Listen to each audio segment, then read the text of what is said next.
सामने आई। मिलने वाले के ऊपर यह प्रेरोगेटिव नहीं है कि आप इस तस्वीर को बाहर में लीक करेंगे या नहीं करेंगे। मिलने वाले को भी हिदायत दे दी जाती है कि आप प्रधानमंत्री के साथ जो आपकी तस्वीर है वो आप बाहर नहीं दिखा सकते या किनको दिखाना है, ये पहले से तय हो जाता है। ये एक प्रोटोकॉल है।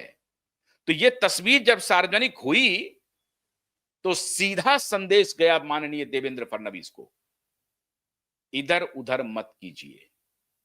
साफ साफ कहा जा रहा है। पुणे से आपको गृह मंत्री ने कहा और यहां से प्रधानमंत्री ने। और खबर तो यह है मित्रों कि उस लंच के बाद साफ कह दिया गया देवेंद्र फडणवीस को कि आप ये गलती मत कीजिए, दोबारा नहीं होनी चाहिए। और उसी के बाद कहा जा रहा है कि एक टेलीविजन चैनल में आकर के माननीय देवेंद्र फडणवीस ने कहा कि उनसे हमको गठबंधन का कोई मतलब ही नहीं है। अब कहां कहते, कोई पत्रकार कहीं पर आते जाते अगर पूछ देते तो बात नहीं बनती ना।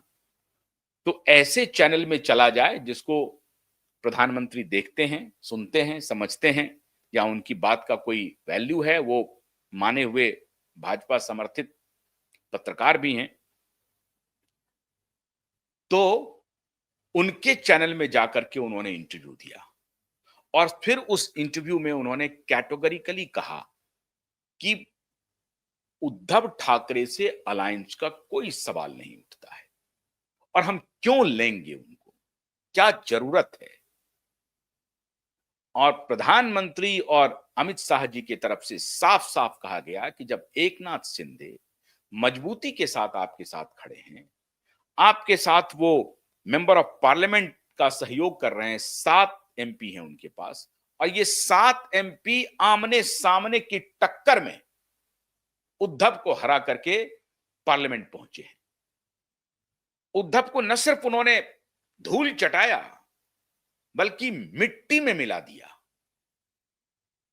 जो लगातार उद्धव बार्गेन कर रहा था मोदी से, अमित शाह जी से, भारतीय जनता पार्टी से, और खुद को हिंदू हृदय सम्राट स्थापित करना चाहता था, वो एकाएक अपीजमेंट की धारा में जाकर के बैठ जाएं और विरोधी विचारधारा के साथ मिलकर के सरकार बनाएं, उसमें मुख्यमंत्री भी रहें, ये किसको गवारा होगा। और इसीलिए आप याद कीजिए वाजपेयी जी का वो कथन जब उन्होंने कहा था कि हमने अपनी पार्टी के साथ कभी ऐसा नहीं किया जिस प्रकार से शरद पवार ने अपनी पार्टी तोड़ करके भारतीय जनता पार्टी के साथ सरकार बनी 1978 में। तो भारतीय जनता पार्टी से टूट करके कोई सरकार बना ले किसी के साथ, ऐसा तो बहुत देखने को मिला नहीं। लेकिन जो विचारधारा की कैडर बेस्ड पार्टी होने का दंभ भरती हो, वो पार्टी अपने पूरे कैडर के विचार को तिरस्कार करके उसकी तिलांजलि दे करके अपोजिशन के साथ जाकर के हाथ मिला ले और सरकार बना ले, मतलब जनता के भी मैंडेट को धोखा दे। ये दो ही लोग हुए हैं ऐसे, एक उद्धव ठाकरे और दूसरे नीतीश कुमार। जब इनके साथ रहते हैं तो इनके साथ मिलकर के जनता का मैंडेट लेते हैं, उनके साथ रहते हैं उनके साथ मिलकर के जनता का मैंडेट लेते हैं, और फिर जिनके साथ लेते रहते हैं उनको धोखा देकर के दूसरे के साथ चले, मतलब जिनके खिलाफ मैंडेट लेके आते हैं उनके साथ चले जाते हैं। ये दो ही शख्सियत है, एक नीतीश कुमार हैं और एक वर्तमान में, और भी बहुत सारे लोग हुए हैं, उनका जिक्र करना यहां जरूरी नहीं है, लेकिन नीतीश कुमार और ये दोनों। खैर नीतीश कुमार को तो खैर देर से बात समझ में आई, लेकिन समझ में आ गई और अब उनको लग गया कि अब मैं इधर से उधर नहीं जाऊंगा, ऑलरेडी मैं पलटूराम हो चुका हूं, अब ज्यादा पलटने की उनमें कोई क्षमता भी नहीं बची थी, तब उन्होंने सरेंडर कर दिया। लेकिन दोनों का इतिहास इसी तरह का है। पूरी एरी चोटी का जोर लगा लिया इस दोनों बाप बेटे ने, किसी प्रकार से आदित्य ठाकरे को बचा लिया जाए और उसके लिए जो कुछ भी समझौता हो करें, और एकनाथ शिंदे को भारतीय जनता पार्टी से बाहर का रास्ता दिखवा दें। पूरी कोशिश की, और यह चाल फडणवीस की बहुत गंदी चाल है, बहुत गंदी चाल है, घटिया चाल जिसे मैं कहता हूं राजनीतिक रूप से। यह ठीक बात नहीं है। आप उनसे संबंध बनाइए, वो कोई बगावत नहीं कर रहे हैं। ठीक है, आप उनको बताइए कि भाई मैं बड़ी पार्टी का नेता हूं, मेरा मुख्यमंत्री की कुर्सी पर स्वाभाविक हक है। फिर भी आप बार-बार उनको अगर साधने की कोशिश करेंगे और वो भी किसके साथ? तो उनके धुर दुश्मन के साथ। ऐसी राजनीति अब आज के दौर में चल नहीं पाती है, चलेगी नहीं, बहुत लंबा नहीं चल पाएगा। आप जिस पद पर बैठे हुए हैं, वहां तो बिल्कुल भी नहीं चलेगा। तो आप अपने दुश्मन को दूध पिला रहे हैं और उसको लीज ऑफ लाइफ दे रहे हैं। और यही काम आप टॉप टू बॉटम कर रहे हैं। टॉप डाउन आपका अप्रोच है। आपके प्रशासनिक अधिकारी नीचे में कर रहे हैं, उनको मदद कर रहे हैं। शैलेंद्र नगरकर जैसा आदमी रिप्लाई फाइल कर रहा है। आपको कहना चाहिए था चीफ सेक्रेटरी रिप्लाई फाइल करे। जब अदालत ने कह दिया कि चीफ सेक्रेटरी रिप्लाई फाइल करे या Mumbai police commissioner reply file करे, तो शैलेंद्र नगरकर क्यों कर रहा है? आप होम मिनिस्टर हैं, ये किससे पूछेगा सवाल? आप क्या समझते हैं कि पूरा देश बेवकूफ है? पूरी दुनिया बेवकूफ है? आपके इस छोटी सी चाल को समझ नहीं पा रही है पूरी दुनिया? सब समझ रही है। आपकी इस गंदी चाल को पूरी दुनिया समझ रही है। और आप क्युवाइट से ये अपेक्षा मत रखिए कि आप गलत पर गलत, गलत पर गलत, गलत पर गलत, गलत पर गलत करते जाएंगे और हम आपकी तारीफ करेंगे।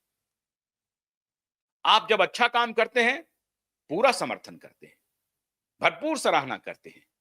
लेकिन आप एक असहाय पिता को और दीवाल में साटने के लिए, एक बेटी के बाप को न्याय न देने के लिए हर तरह के अतिक्रम में लगे हुए हैं आप।